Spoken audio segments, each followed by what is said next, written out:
Para sa Aralin 4 ng Mabisang Komunikasyon, tatalakayin natin ngayon ang mga pahiwatig sa mga tahasang Filipino, pakikibahagi at pagninilay sa ugnayang personal at interpersonal.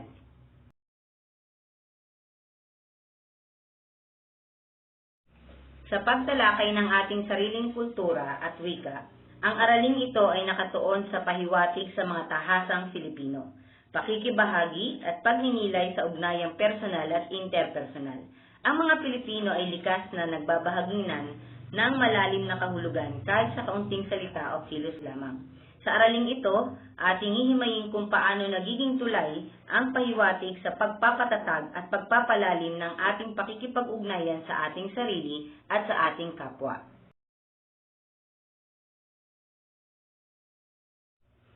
Ayon sa tanyag na pag-aaral ng sosyolingwista na si Dr. Melba Magay, ang kulturang Pilipino ay isang halimbawa ng high-context culture. Ibig sabihin, napakataas ng ating pagbabahaginan ng kahulugan kahit sa pamamagitan lamang ng pahiwatig. Ang pahiwatig ang pinakabuod ng ating katutubong kulturang pangkomunikasyon. Ito ay dituwirang pagpaparating ng mensahe na nababatid lamang ng kausap sa pamamagitan ng matalas na pakiramdam. Ayon sa pag-aaral ni Dr. Melba Magay, ang kulturang Pilipino ay isang high-context culture kung saan ang kahulugan ng komunikasyon ay hindi lamang nakasalalay sa mga salitang binibigkas, kundi sa sitwasyon, ugnayan, at mga di-verbal na senyales.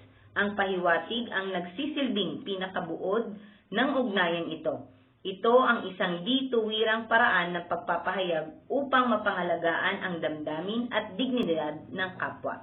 Dahil dito, mahalaga para sa mga Pilipino ang pagkakaroon ng matalas na pakiramdam, isang uring emosyonal at sosyal na radar upang maunawaan ang mga mensaheng hindi tahasang sinasabi, ngunit ipinaparating ng puso at kilos.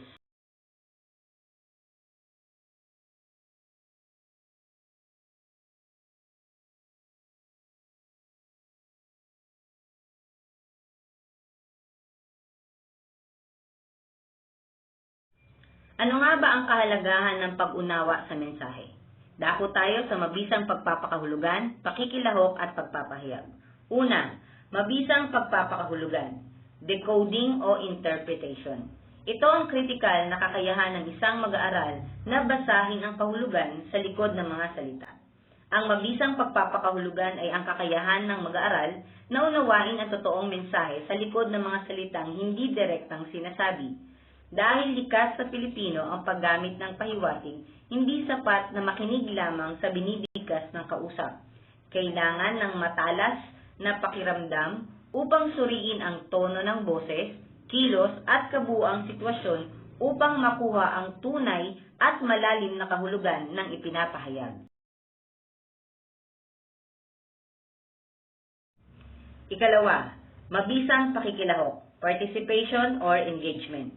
Ang komunikasyon ay isang kolaboratibong laro. Hindi ka lamang basta nakikinig. Ikaw ay aktibong sumasali sa diskurso sa pamamagitan ng pagbibigay ng angkop na tugon o feedback. Ang mabisang pakikilahok ay nagpapakita na ang komunikasyon ay isang pakikipagtulungan, kung saan ang mga mag-aaral ay hindi lamang pasibong tagapakinig, kundi aktibong nakikibahagi sa usapan. Sa pamamagitan ng pagbibigay ng angkop na tugon at feedback, ipinaparamdam natin na tayo ay kasama sa daloy ng diskurso. Sa kontekstong Pilipino, ang pakikilahok na ito ay may kalakip na malalim na emosyon, nangangahulugan ito ng pakikiramay o pakikiisa na nararamdaman ng kausap upang maging mas makabuluhan ang ugnayan. At ikatlo, mabisang pagpapahayag, encoding o expression. Ito ang sining ng maayos, masining at malinaw na paglalabas ng iyong sariling ideya. Maaari itong maging tuwiran o dituwiran, pwede ring tawaging tahasan o pahiwatig. Depende sa kung ano ang mas ligtas at mas magalang para sa iyong relasyon sa kausap. Ang mabisang pagpapahayag ay ang sining ng maayos, masining at malinaw na pagbabahagi ng sariling kaisipan at damdamin. Sa kulturang Pilipino, hindi lamang ito basta pagsasalita. Pinipili natin kung gagamit ng tuwirang pahayag o di tuwirang paraan batay sa sitwasyon. Ang pagpili sa angkop na pamamaraan ay ginagawa upang mapanatili ang paggalang, maiwasang makasakit, at mapangalagaan ang magandang relasyon o ugnayan sa ating kausap. Upang mas madaling maunawaan, suriin natin ang magkakaibang muka ng pagpapakahulugan, pakikilahok at pagpapahayag sa buhay Filipino. Unang halimbawa, sa interaksyong pampamilya tulad sa hapagkainan. Ang halimbawang ito ay nagpapakita na sa pamilyang Pilipino, ang komunikasyon ay hindi lamang tungkol sa literal na salita, kundi sa lalim ng pakiramdam. Mabisang pagpapakahulugan, naunawaan ng anak ang tunay na mensahe sa likod ng buntong hininga ng ama. Hindi lang ito usapan ng mabilis na araw, kundi ng pag-aalala sa gastusin. Sa mabisang pakikilahok at pagpapahayag, sa halip na sumang-ayon lang, aktibong nakiramay ang anak sa pamamagitan ng pagbibigay ng solusyon, ang pagtitipid sa aircon na nagpapakita ng tunay na malasakit sa pamilya. Ipinapakita nito na ang pahiwatig kapag sinagot ng may pakiramdam at nagpapatibay ng relasyon sa loob ng tahanan. Sa ikalawang halimbawa, para sa interaksyong interpersonal ng magkaibigan, halimbawa sa isang chat sa Messenger, ipinapakita sa halimbawang ito kung paano nagpapatuloy ang pahiwatig at pakikiramdam kahit sa modernong komunikasyon tulad ng isang chat. Sa mabisang pagpapakahulugan, lumalampas ang grupo sa literal na text. Ginagamit nila ang pragmatika upang sabihin ang sitwasyon na nauunawaan nila ang pagsakit ng ulo ay hindi pag-iwas sa trabaho, kundi isang magalang na paghingi ng paumanhin at espasyo para magpahinga. Para sa mabisang pakikilahok, sa halip na magalit o magtampo, sumagot ang grupo ng may empatiya. Sa pag-ako muna sa gawain at pagpapadala ng pagbati na magpagaling siya.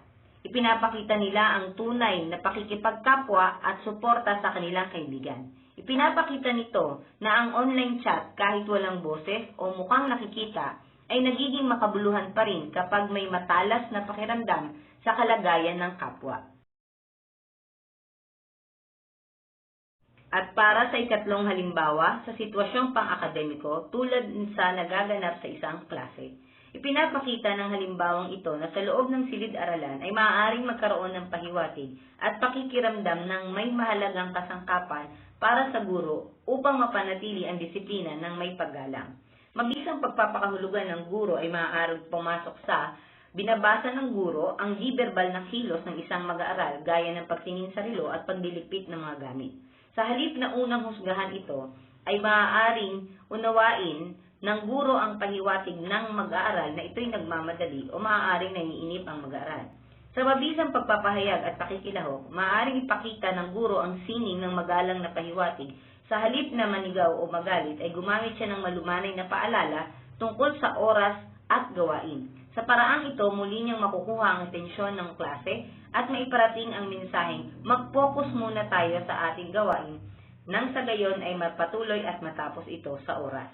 Ipinapakita nito ang mabisang komunikasyon sa paaralan ay hindi nakukuha sa pagiging marahas kundi sa matalinong pagbasa at pagtugon sa kilos ng mga mag-aaral.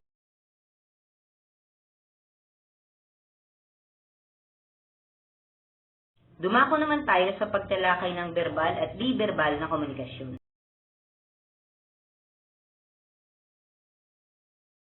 Ano nga ba ang mga prinsipyo sa paggamit ng verbal at di-verbal na komunikasyon?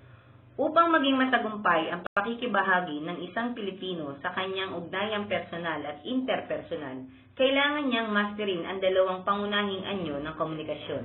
Ayon sa mga pag-aaral sa pragmatika at psikolohiya, ang ating pagpapahayag ay nahahati sa dalawa. Una ay ang verbal na komunikasyon o verbal communication. Ang verbal na komunikasyon ay ang paggamit ng mga tiyak na salita upang maghatid ng mensahe. Ito ang itinuturing na konkretong bahagi ng komunikasyon dahil ang mga ideya ay may malinaw na anyo na maaaring pakinggan o basahin. Mayroon itong dalawang pangunahing anyo, ang pasalita at pasulat. Sa pasalita, ito ang mga salitang binibigkas natin kapag nakikipag-usap ng harapan, sa telepono o sa mga pag-uulat sa klase. Sa pasulat naman, ito ang mga salitang nakalimbag o nakasulat tulad sa mga liham, mensahe sa chat, messenger o Viber, text at mga tala sa kwaderno. Sa madaling salita, kapag may wikang sinasabi o sinusulat, ito ay verbal na komunikasyon. Ang ikalawa naman ay di-verbal na komunikasyon o non-verbal communication. Ang di-verbal na komunikasyon ay ang pagpaparating ng mensahe na hindi gumagamit ng mga salita. Sa halip na magsalita o magsulat, ipinapahayag natin ang ating damdamin sa pamamagitan ng kilos ng katawan, ekspresyon ng muka, tono ng boses, at maging ng ating pananahimik. Sa kulturang Pilipino, napakahalaga ng di-verbal na komunikasyon dahil sa mga sumusunod. Una, ito ay salamin ng high context culture. Likas sa atin ang magbigay ng malalim na kahulugan sa mga simpleng senyas tulad ng pagpindot ng kamay, pagmuso upang malaman kung ano ang direksyong itinuturo o pag-irap. Kailangan ng matalas na pakiramdam. Dahil hindi direkta ang ating kultura, ang di-verbal na kilos ang nagsisilbing tunay na boses ng ating kalooban na tanging ang may matalas na pakiramdam lamang ang makauunawa. Sa madaling salita, ito ang komunikasyon na nakikita at nararamdaman sa halip na naririnig o nababasa. Talakayin naman natin ngayon ang mga pangunahing prinsipyo sa paggamit ng verbal at di-verbal na komunikasyon. Upang hindi magdulot ng kalituhan, ang paggamit ng verbal at di-verbal ay sumusunod sa tatlong mahalagang prinsipyo. Ang prinsipyo ng pagpapatibay, ang prinsipyo ng kontradiksyon, at prinsipyo ng regulasyon. Isa-isahin natin ito. Una, prinsipyo ng pagpapatibay o complementing. Ito ay ang pagtutugma ng sinabi o verbal at ng ginagawa di verbal. Kapag nagkasundo ang mga salita at kilos, nagiging mas malinaw, tapat at kapanipaniwala ang mensahe. Halimbawa, sinabi mong salamat, masaya ako para sa iyo, habang ikaw ay nakangiti at tinatapik ang balikat ng iyong kaibigan. Ang ngiti at tapik ay nagpapatibay sa iyong pasasalamat. Ikalawa, prinsipyo ng kontradiksyon o contradicting. Ito ay ang pagsasalungat ng salita sa tunay na kilos. Sa kulturang Pilipino, kapag magkaiba ang sinasabi sa ipinapakitang galaw, laging ang kilos o di-verbal na senyas ang pinaniniwalaan dahil ito ang naglalantad ng tunay na niloloob. Halimbawa, sinabi mong hindi ako galit, ngunit nakataas ang iyong kilay. Nakahalukip-kip ang mga bisig at mabigat ang iyong buntong hininga. Malalaman ng kausap na galit ka talaga batay sa iyong kilos. At ikatlo, prinsipyo ng regulasyon o regulating. Ito ang paggamit ng mga senyas upang gabayang patakbuhin ang usapan. Sa halip na magsalita o sumabat ng bigla, gumagamit tayo ng mga simpleng hudyat ng katawan upang sabihin kailangang magpatuloy o hihinto o magpapalit na ng tagapagsalita. Halimbawa, ang pagtango habang nakikinig ay pagpapahiwatig ng sige magpatuloy ka, nakikinig ako. Ang pagtaas naman ng isang kamay ay hudyat ng sandali lang, nais ko namang magsalita.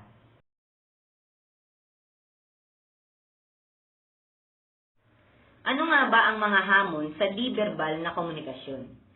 Bagaman napakahalaga ng di-verbal na komunikasyon sa ugnayang personal at interpersonal ng mga Pilipino, ang pag-unawa at paglalapat nito ay hindi madali.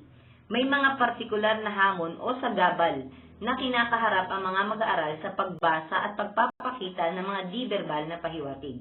Ayon sa mga pag-aaral sa sosyolinguistika at psikolohiya, ang mga hamong ito ay madalas na nagiging ugat ng matinding miskomunikasyon. Talakayin natin ang hamong ito sa 4 na pangunahing aspeto. Ngayon ay isa-isahin natin ang 4 na pangunahing hamon sa di-verbal na komunikasyon. Una, ambiguity o kalituhan sa kahulugan, kakulangan sa katumpakan. Ang di-verbal na kilos ay walang iisang kahulugan sa diksyonaryo, kaya nakadepende ang interpretasyon sa taong tumitingin. Madaling magkaroon ng maling hinala o duda sa isang relasyon. Halimbawa, ang pananahimik ng isang tao ay maaaring isipin ng iba na siya ay galit. Ngunit paano kung ang totoo ay pagod lamang siya o malalim ang iniisip? Ikalawa, kultural na pagkakaiba o cultural differences. Ang kakulangan ng pahiwatig o ang kahulugan ng pahiwatig ay nakatali sa kultura ng isang pangkat. Ang kilos na normal o magalang para sa isa ay maaaring maging bastos o kakaiba para sa iba, kaya nagkakaroon ng hindi pagkakaunawaan. Halimbawa, ang hindi pagtingin sa mata habang kinakausap ng nakatatanda ay tanda ng paggalang para sa ilang katutubong pangkat sa Pilipinas. Ngunit para sa kulturang kanluranin o western, maaari namang ang ibig sabihin nito ay kawalan ng tiwala o pagtatago ng sikreto. Ikatlo ay ang distansya ng digital na komunikasyon o online barriers. Sa mundo ng chat at text, nawawala ang pisikal na senyas tulad ng totoong tono ng boses at ekspresyon ng muka. Hindi sapat ang emojis upang mapunan ang lalim ng emosyon, kaya madalas mag-away ang mga tao sa online. Halimbawa, ang simpleng chat na okay na walang emoji ay maaaring bigyang kahulugan ng kausap na nagtatampo o galit ang nag-text, kahit na nagsasabi lang naman ito ng katotohanang okay talaga.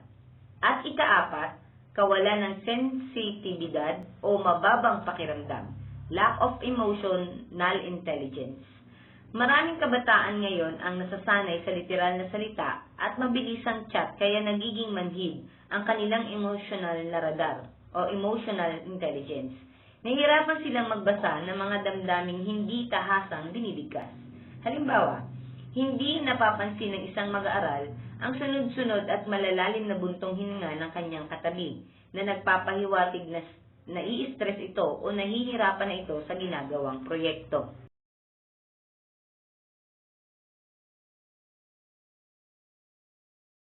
Talakayin naman natin ang mga tiyak na halimbawa ng mga hamon sa sitwasyong Pilipino.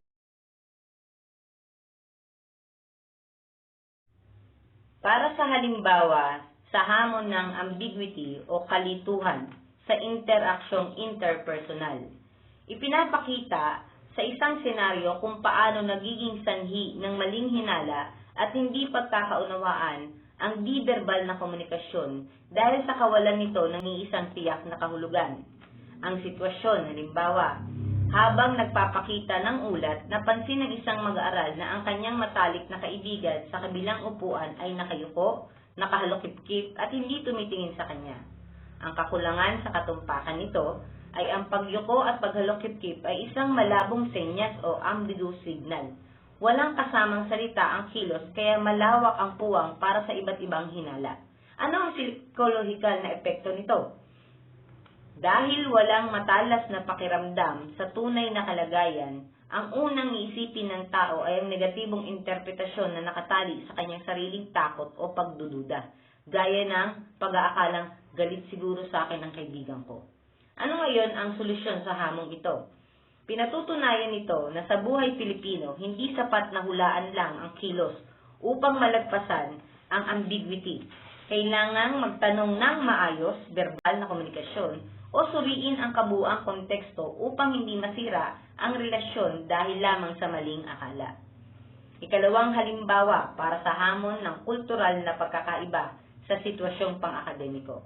Kung ang sitwasyon ay isang bagong lipat na mag-aaral mula sa probinsya ang tinawag ng guro upang sumagot. Tumayo ang bata, sumagot ng mahina at umiwas ng tingin sa guro habang nagsasalita.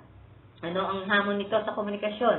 Maaaring isipin ng guro na ang mag-aaral ay walang paggalang, hindi nakikinig o nagtatago ng kodigo dahil hindi tumitingin ng diretsyo.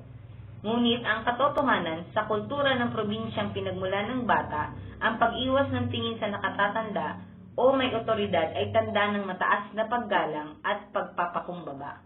Kaya kung ipapaliwanag natin to para sa klase, ipinapakita nito ang di-verbal na kilos ay walang iisang kahulugan sa lahat ng lugar, kundi nating maiintindihan ang kultura ng ating kapwa, madali nating mapagbibintangan ng kanilang kilos ay negatibo.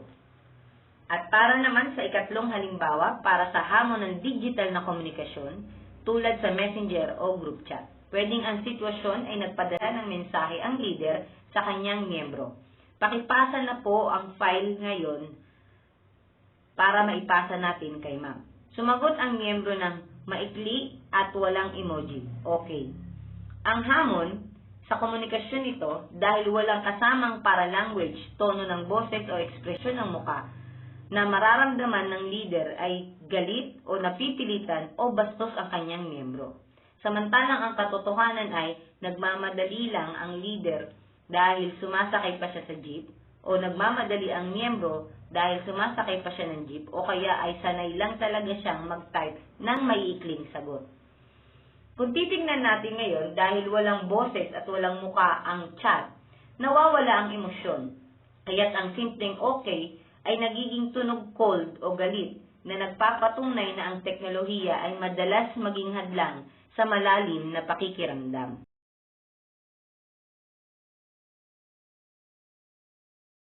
Dumako naman tayo sa pagtalakay ng paglinang ng mga kakayahang komunikatibo bilang gabay sa paglahok sa iba't ibang komunikasyon o sitwasyon.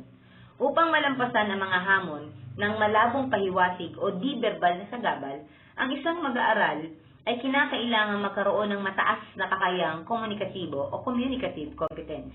Ayon sa teorya ni Michael Canal at Lyle Bachman na pinaunlad sa kontekstong Filipino, ang paglinang ng kakayahang ito ay hindi lamang nangangahulugang kabisado mo ang balarila o gramatika ng wikang Filipino. Ito ay ang estratehiko at sensitibong paggamit ng wika upang makilahok ng magalang, matapat, at mabisa sa anumang panlipunang sitwasyon. Nahahati ang paglinang ng kakayahang komunikatibo sa 4 na mahalagang subcomponent na nagsisilbing gabay sa ating pakikipag-ugnayan. Isa-isahin natin ang 4 na haligi ng kakayahang komunikatibong ito. Una ay ang kakayahang linguistiko o grammatical, linguistic competence. Ito ay ang kaalaman sa teknikal na bahagi ng wika. Nakatuon ito sa tamang pagbabaybay, wastong pagpili ng salita, at pagsunod sa mga batas ng balarila o grammar upang maging malinaw at walang mali ang binuong pangungusap. Sa madaling salita, ito ay kakayahang makabuo ng pangungusap na wasto ang estruktura. Halimbawa, alam ang tamang paggamit ng nang at nang na maikli at mahaba, din at rin. Ikalawa ay ang kakayahang sociolinguistiko o sociolinguistic competence. Ito ang kakayahang iangkop ang wika sa sitwasyon at sa mga taong kausap. Dito natin gagamitin ang ating tinalakay sa nagdaang aralin na modelo ni Del Hines na speaking, upang suriin ang lugar, mga kasangkot at layunin sa usapan. Alam ng isang komunikatibong tao kung kailan dapat maging formal, magalang o informal. Sa madaling salita, ito ang kaalaman kung paano makipag-usap ng angkop sa konteksto. Halimbawa, iba ang tono at salitang gagamitin mo kapag ang iyong kausap ay ang iyong principal kumpara kapag ikaw ay nakikipagbiruan sa iyong kaibigan. Ikatlo ay ang kakayahang pragmatiko at estratehiko, pragmatic and strategic competence. May dalawang bahagi ito. Una ay ang pragmatics o ang kakayahang maunawaan ang tunay na layunin sa mensahe sa likod ng mga salita o pahiwatig. Pangalawa, ang estratehiko o ang paggawad ng solusyon gaya ng pagpapalitwika o pag-uulit kapag nagkakaroon ng hindi pagkakaunawaan upang maiwasan ang tuluyang aberya sa usapan. Sa madaling salita, ito ang kakayahang bumasa ng pahiwatig at mag-ayos ng miskomunikasyon. Alam mo na pag sinabing sige mag-ingat ka, na may mabigat na tono ay pahiwatig ng pagtatampo at gagawa ka kaagad ng paraan para suyuin, kausapin at makipag-ayos sa kausap. At ika-4, ang kakayahang diskursal o discourse competence. Ito ang kakayahang magdugtong-dugtong ng mga pangungusap upang makabuo ng isang buo, lohikal at makabuluhang pahayag. Hindi lang ito basta pagbato ng magkakahiwalay na salita, kundi ang pagpapanatili ng saysay o coherence at kaisahan o cohesion sa isang mahabang diskurso, pasalitaman o pasulat. Sa madaling salita, ito ang kakayahang magdiskurso o makipag-usap, makipag-ugnayan ng tuloy-tuloy at may lohika. Halimbawa, ang kahusayan sa pagdedebate, pagtatalumpati, o pagbuo ng isang komprehensibong sanaysay. Ngayon, dumako naman tayo sa paglalapat ng ating tinalakay. Ang senaryong ito ay nagpapakita kung paano ginagamit ng isang matalinong mag-aaral ang kanyang kakayahang sosyo-linguistiko at pragmatiko upang mapanatili ang kapayapaan at paggalang habang nagpapahayag ng salungat na opinyon. Halimbawang sitwasyon, may nagaganap na bukas na talakayan o recitation sa klase tungkol sa pahiwatig ng mga Pilipino. Nais makibahagi ng isang mag-aaral na hindi siya sumasang-ayon sa opinyon ng kanyang kamag-aral. Ano ang kawalan ng kakayahan dito? Kung walang kakayahang sosyo-linguistiko ang bata, maaari siyang sumigaw o direktang magsabi ng marahas na salita tulad ng "mali ka", na makakasakit sa damdamin at makakasira sa relasyon ng magkakaklase. Ano ang mabisang paglalapat dito ng sosyo-linguistiko at pragmatiko na ating tinalakay?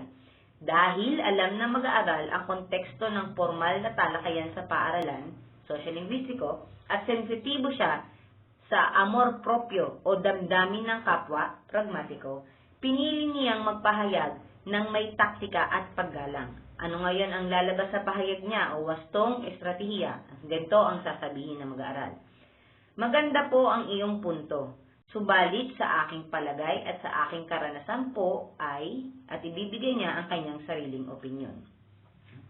Sa mga huling paksa na tinalakay natin ay tinuturing na ang pinakapuso ng kulturang pangkomunikasyon ng mga Pilipino. Ayon sa tanyag na librong pahiwatig ni Dr. Melba Magay, ang lipunang Pilipino ay labis na umaasa sa dituwirang pagpapahayag upang mapanatili ang pakikipagkapwa-tao at maiwasan ang direktang komprontasyon na maaaring makasira sa ugnayang personal. Gumagamit tayo ng dalawang pangunahing estratehiyang pangwika. Una ay ang pahiwatig. Ito ang katutubong sining ng mga Pilipino sa di-direkta o di-tuwirang pagpaparating ng mensahe gamit ang masiselang senyas, kilos, matalinhagang salita, sa halip na tahasan o direktang pagpapahayag. Hindi ito umaasa sa literal na kahulugan ng salita. Kaya naman nangangailangan ito ng mataas na antas ng pakiramdam mula sa tumatanggap upang maganap niyang maunawaan ang ipinaparating ng tunay na niloloob ng kausap. Kalawa, samantala ang euphemismo naman ay ang estratehikong pagpili at paggamit ng malumanay, masining at kaaya-ayang mga salita kapalit ng mga pahayag na masyadong matalim, matalas, bulgar o nakakasakit pakinggan. Ang pangunahing layunin nito ay kultura nating baluktutin ang bulak, ang isang malasakit na katotohanan o kritisismo. Kumbaga, yung matinding salita ay ating pinalulumanay, pinalalambot o mas magaang upang mapangalagaan ang dignidad, damdamin at maayos na relasyon sa ating kapwa. Sa kabuuan, ang ating mga katutubong anyo ng pahiwatig sa kulturang Pilipino ay mga padaplis, pasaring, parinig, paramdam, at pahatid ng mga dituwirang pamamaraan na komunikasyon na sumasailalim sa pagiging sensitibo ng mga Pilipino sa ugnayang interpersonal. Ginagamit natin ang padaplis o parinig upang magpahayag ng puna nang hindi direktang umaatake, habang ang paramdam naman ay gumagamit ng mga pisikal na kilos upang ipabatid ang emosyon o pangangailangan ng walang binibigkas na salita. Samantalang ang pahatid ay ang pagpili ng isang tagapamagitan upang maiwasan ng hiya o direktang komprontasyon, na nagpapatunay na ang lahat ng anyong ito ay nilikha upang mapangalagaan ang kapayapaan at dignidad sa pagitan ng mga nag-uusap.